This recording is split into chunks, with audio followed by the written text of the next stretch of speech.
Talk about your observations and your findings with regard to cancers following these vaccinations. That's been a fascinating development. And again, for me, the pattern that I first noticed of increased cancers, and particularly aggressive cancers that seem to metastasize very rapidly. And again, I noticed it in the doctors, in the physicians.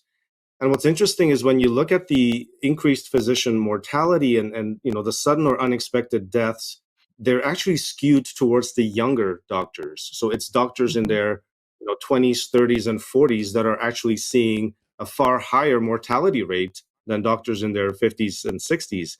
And that's where these cancers show up, in these young individuals. And these cancers are very unusual. They tend to present quite late, so usually at stage 3 or 4.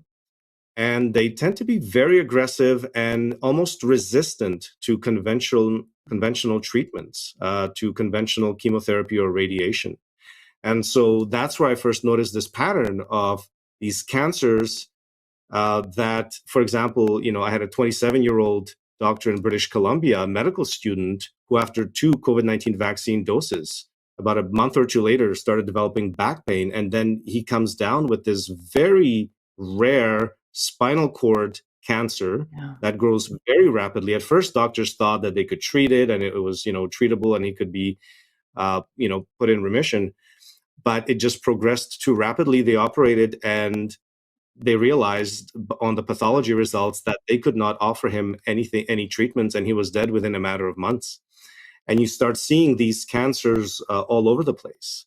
The obituaries are now full of them.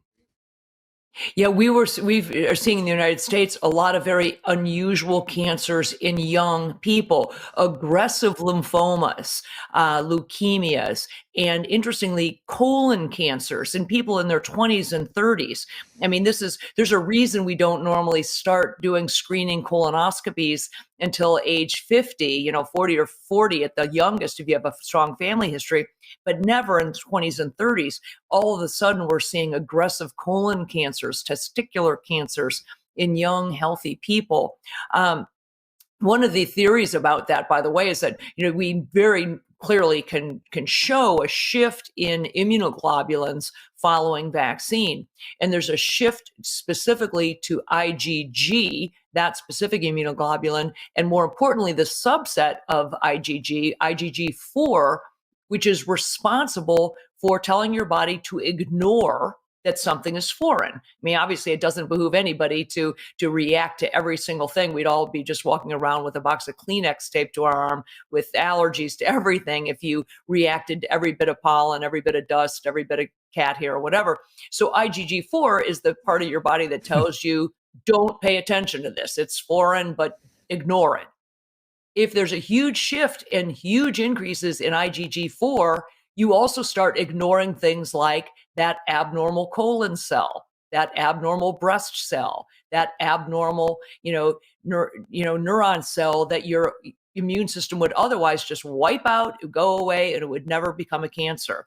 But if you have a huge increase in that, I think your body's now being told to ignore things that are abnormal. I wanted to mention because, you have the VAERS system in the United States. And here in Canada, Health Canada is supposed to be tracking these injuries and deaths. And what happens is that I've been informed, again, by my physician colleagues who are submitting these injury reports. They are filling out the forms, they are submitting it, but they get stopped at the provincial level. So we have a health authority here, for example, Alberta Health Services, who will block those COVID vaccine injury and death reports submitted by physicians as they're legally obliged. They will actually stop those reports. They will not send them to Health Canada. They will send them back as rejected.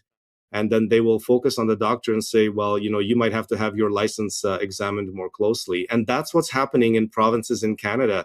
So when Health Canada says there have been 0 deaths attributed to the COVID-19 vaccines, well, it's because the reports are being blocked at the provincial level in every province.